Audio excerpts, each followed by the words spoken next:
At 61, I had spent nearly 2 decades building my career at NovaCore Solutions, and today the truth was staring me in the face.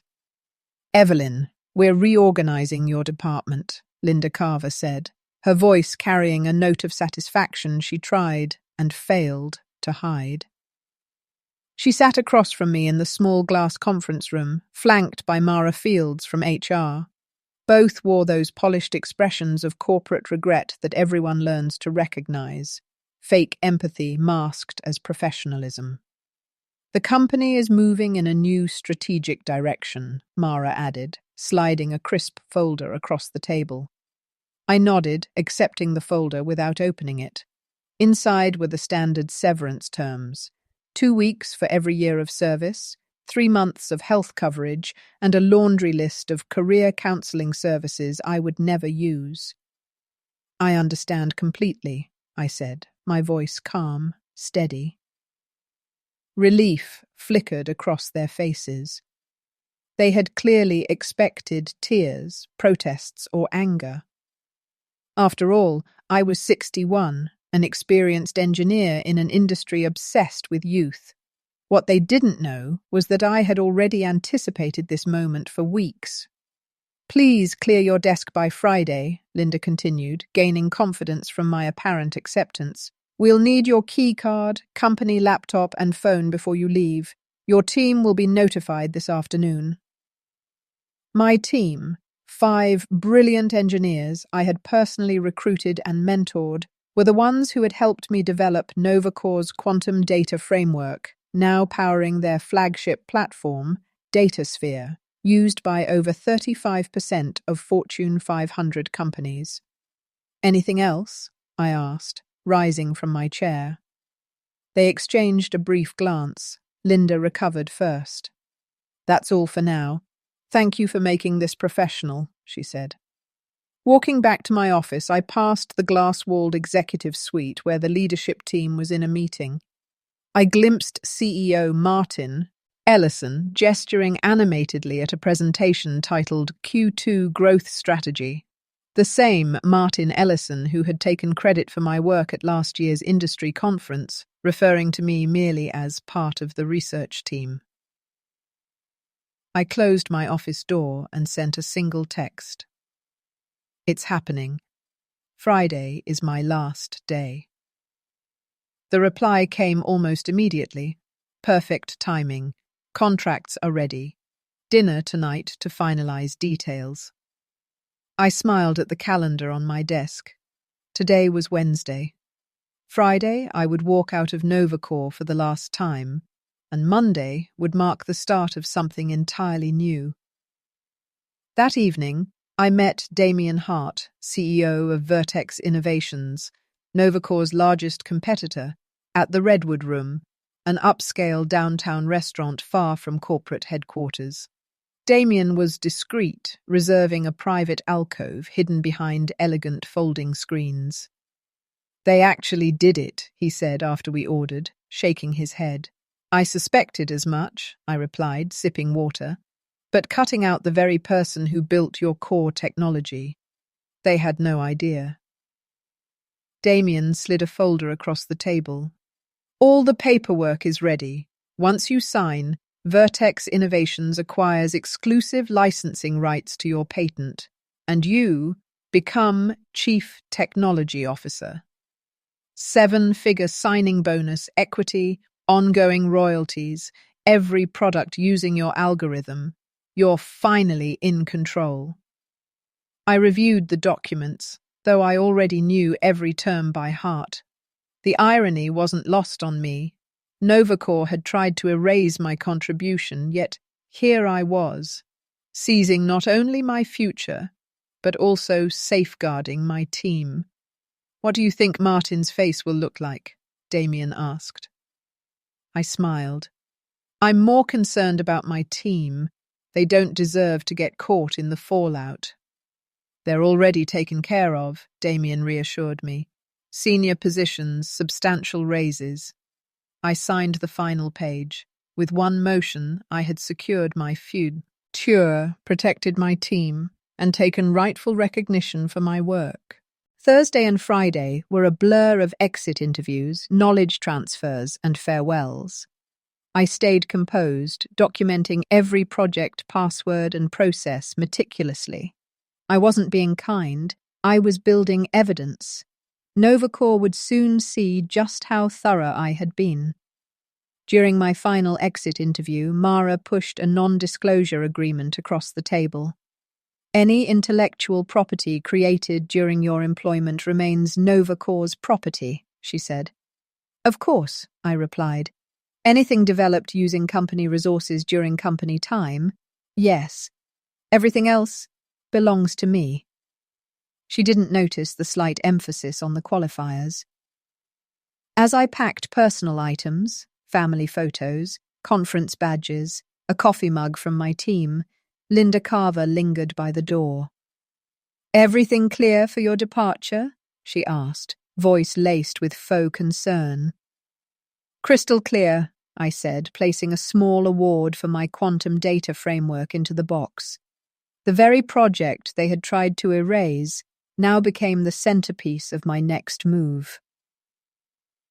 Monday dawned crisp and bright. I dressed carefully in a tailored charcoal suit, a power outfit for a power day. The Vertex Innovations town car arrived promptly at 7:30 a.m., whisking me to headquarters for my first day as Chief Technology Officer. At 7:00 a.m., Damien texted, "Press release live, communications monitoring reactions." The announcement was precise and strategically crafted. Vertex Innovations acquires exclusive rights to quantum data framework. Creator Evelyn Harper joins as CTO. The release emphasized my role as the sole inventor of the patented technology and outlined how Vertex would integrate it into their next-generation products. Most importantly, it clearly stated that any company currently using the algorithm would need to negotiate licensing agreements. By 9:15 a.m., my phone buzzed with the first messages from my former team at Novacor. Chaos, what did you do? Miguel, lead developer. I smiled and typed back, check your emails. Offers waiting for all 6 of you. 8 miles away, Novacor headquarters was descending into chaos. Martin Ellison arrived to find his general counsel and CFO waiting at his door, both pale as they read the press release simultaneously. By 9:30 a.m., a routine Monday morning meeting had transformed into an emergency crisis session. Board members called in remotely, legal teams scoured my employment records, and the servers from the research division were wheeled into conference rooms for forensic analysis. Miguel's play-by-play texts kept me amused. Victor pacing, asking why they didn't see this coming. Marla about to faint. Stock already down 7%. By 10:45 a.m., I received an email from Martin himself. Evelyn, there appears to be a misunderstanding. Please call to discuss. I forwarded it to Vertex's legal team without replying. By noon, the tech industry was buzzing. Novacor's stock had dropped while Vertex's climbed. Technology journals requested interviews, eager to dissect the strategic coup that had shaken the software market. Gregory, my executive sponsor at Vertex, stopped by my office mid-morning. "How are you feeling?" he asked. "Validated," I replied. 15 years of watching others claim my work. Now it's finally recognized. Later, during my first formal briefing to the development team, I outlined the enhancements I had secretly created to the quantum data framework, while Novacor tried to push me out. Early tests showed a 51% performance boost. The team was electrified. Every member from Novacor, Miguel, Tanya, Omar, and the others, were now free to innovate without obstruction. By 3:30 p.m., Miguel sent updates from Novacor's emergency all-hands meeting. Martin tried to project confidence, assuring staff that Novacor would protect its proprietary technology. Angst. IT hung thick in the room. Several employees had already updated LinkedIn profiles. By Wednesday, 2 major clients contacted Vertex directly, concerned about Novacore's ability to maintain DataSphere without my algorithm. Vertex's stock had surged another 8%, while Novacore continued its decline. That afternoon, I received a call from Mara Fields, the HR officer who had handed me my severance package. "Evelyn, we believe there may have been a misunderstanding about the patent ownership." I smiled. "No misunderstanding. My employment agreement clearly states that anything developed on my own time using my own resources remains mine."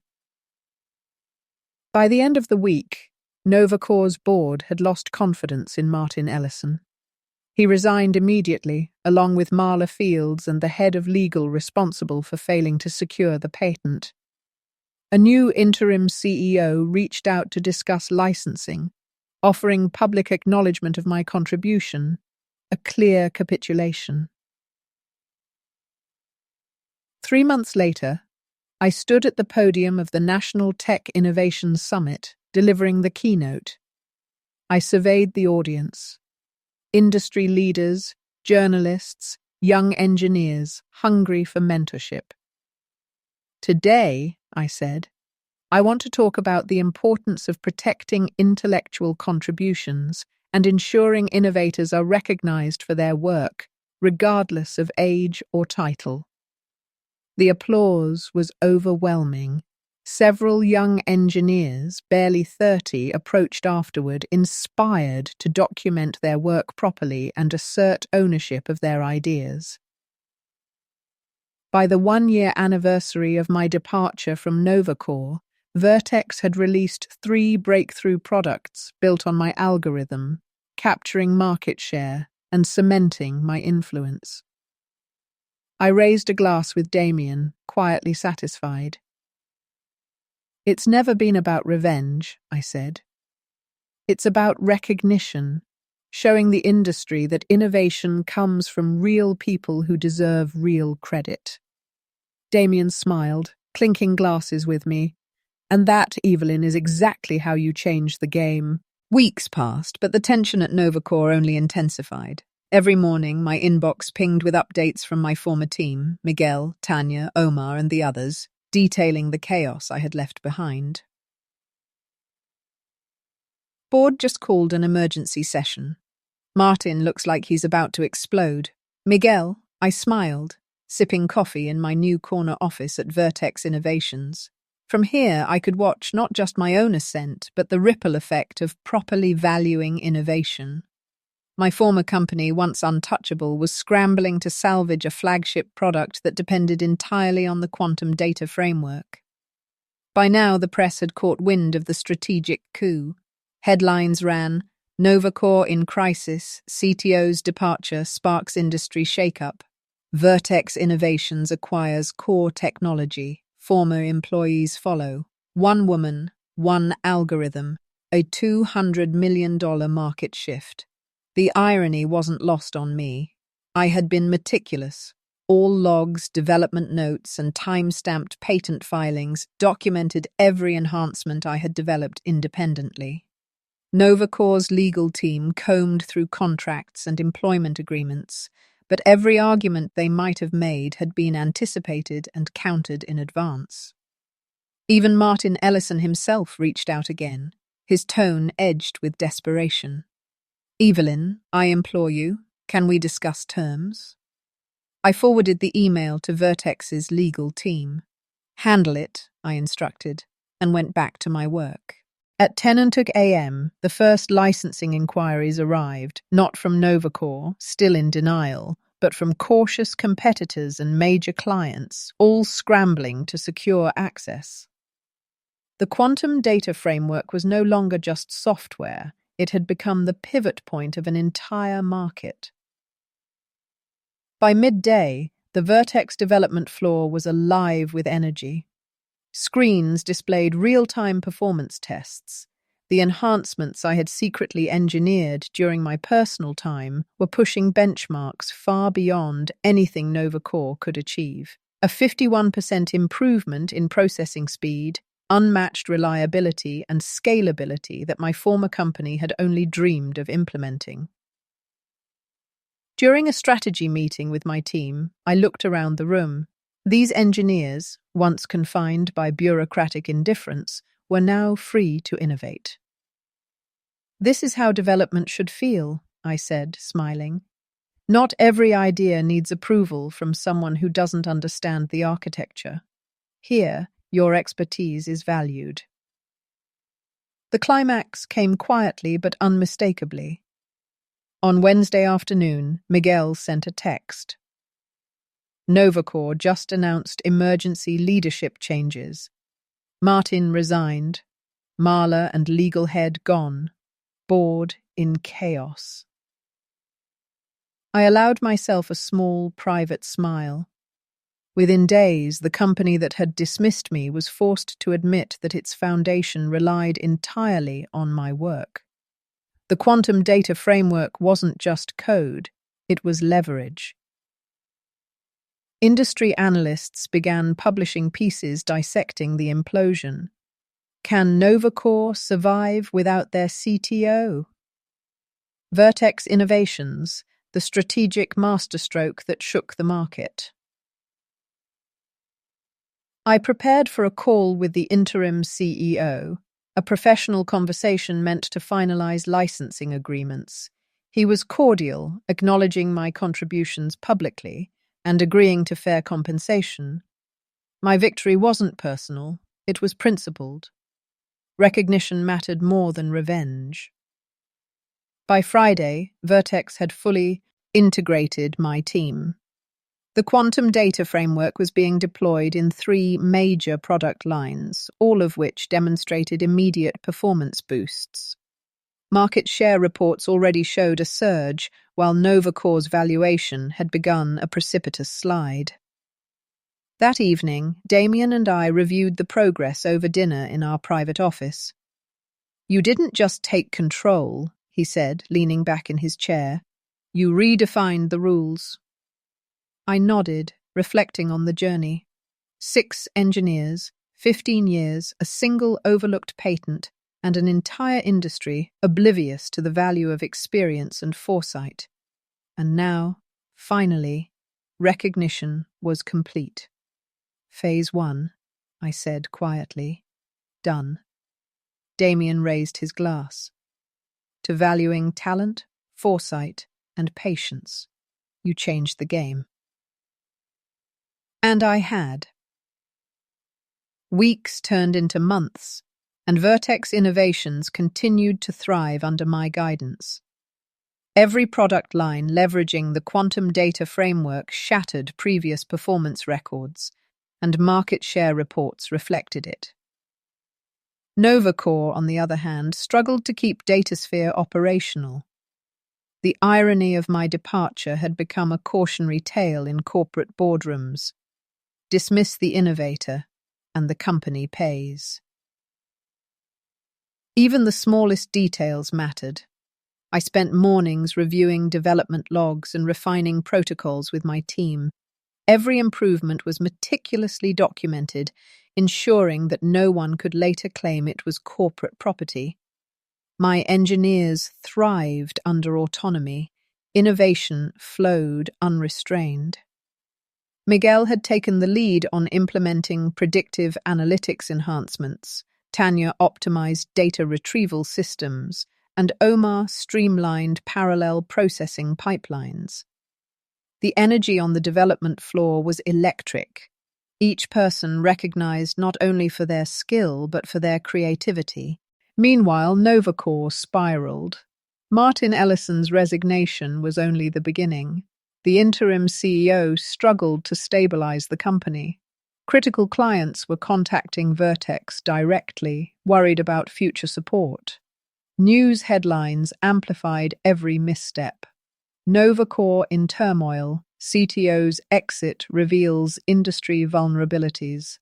Vertex Innovations captures market advantage with quantum framework. One morning, an invitation arrived in my inbox.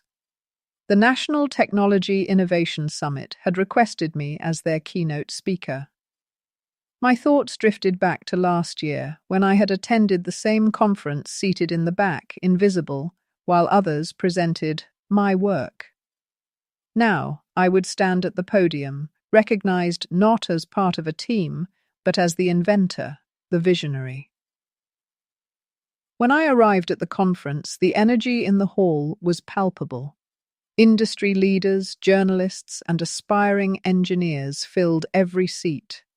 A hush fell as the MC announced, "Ladies and gentlemen, our keynote speaker, Evelyn Harper, Chief Technology Officer at Vertex Innovations and creator of the Quantum Data Framework." Applause erupted as I approached the podium, surveying the faces in the audience. Every one of them represented potential allies, collaborators, and students of innovation. I inhaled deeply, feeling a quiet pride, not arrogance. "Thank you," I began, voice steady and confident. A year ago, I was dismissed from a company I had dedicated nearly 2 decades to. My contributions were undervalued, my team overlooked, and my work nearly erased. Today, I am here to speak not about revenge, but about recognition, the importance of valuing innovators and their intellectual contributions, regardless of age, title, or gender. The slides behind me displayed the Quantum Data Framework's architecture, the enhancements my team had made, and real-time comparisons of performance metrics against industry standards. But I also addressed the broader message: innovation isn't anonymous. It comes from people. It comes from experience, patience, and foresight.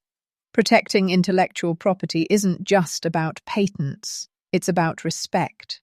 Recognition encourages creativity, fosters growth, and drives progress.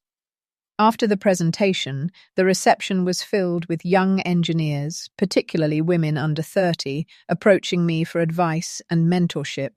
One of them confided, "Your story changed how I document my work. I started keeping detailed logs on personal time, ensuring I have ownership." I smiled. "Exactly. Your contributions matter. Protect them, claim them, let your work speak, and demand that it be recognized." Meanwhile, Vertex Innovations' growth continued unabated. Every day, I received reports on performance metrics and client acquisition. The enhancements we implemented, private refinements I had withheld from Novacore, resulted in unprecedented efficiency gains. By the end of the quarter, Vertex's market valuation had surpassed Novacore's for the first time in history. The legal fallout at Novacore was ongoing. Licensing negotiations were finalized, with public acknowledgement of my role as inventor, substantial financial compensation, and formal apologies from the board. The company implemented internal reforms, overhauling their policies on intellectual property, inventor recognition, and employee engagement. Their mistakes had been expensive, but they had been a lesson for the industry at large. Back at Vertex, I continued to expand my team. We were no longer just maintaining the quantum data framework, we were redefining the boundaries of data processing, predictive analytics, and cloud integration. I encouraged engineers to take ownership of their innovations, to document meticulously, and to present confidently. Each successful product was a testament to the philosophy I had championed. Talent, experience, and recognition are inseparable. On the 1-year anniversary of my departure from Novacore, Damien entered my office carrying a bottle of champagne. "Happy anniversary," he said, setting 2 glasses on my desk. "The board wanted me to share the news personally. Vertex Innovations has officially surpassed Novacore in market valuation." I smiled, raising my glass. It's never been about revenge. It's about proper recognition, about ensuring that innovation is credited to those who create it. Damien clinked his glass with mine. "And that, Evelyn, is exactly how you change an industry." In the months that followed, I was invited to speak at multiple conferences, mentoring sessions, and leadership panels. Every speech carried the same message: protect your intellectual property, recognize the contributions of your team, and never underestimate the value of experience. By the second quarter, Vertex had released 3 groundbreaking products built entirely on the quantum data framework. Each one captured additional market share, pushing Novacore further into decline. Investors and industry analysts lauded the company's approach, recognizing talent and empowering innovators. Looking back, I realized that my journey, though fraught with dismissal, oversight, and corporate disregard, had become a blueprint for change. My age, experience, and meticulous preparation had turned what seemed like a setback into a strategic triumph. The very qualities that Novacore had on Cecina's liabilities became my greatest assets. Sitting in my office one late afternoon, watching the sun filter through floor-to-ceiling windows, I reflected on the transformation. At 61, I had achieved what many might have considered improbable: recognition, control, and the ability to shape an industry. But more importantly, I had created a legacy for my team and for every engineer who might be overlooked, undervalued, or underestimated. Evelyn Harper's name was now permanently attached to the quantum data framework, not just as an employee, not just as a member of a team, but as the creator, the visionary, and the leader who refused to let her work go unrecognized. The journey had been long, and the battles strategic, but the lesson was clear. True innovation belongs to those who claim it, protect it, and ensure the world knows its source. And in that realization, I found a quiet, enduring satisfaction, one that no dismissal, corporate oversight, or underestimation could ever take away. I poured a final sip of champagne, raising my glass to the future. The industry had changed, Vertex had changed, and I had changed it all. Recognition, not revenge, was the ultimate victory. And that was exactly how you change the game.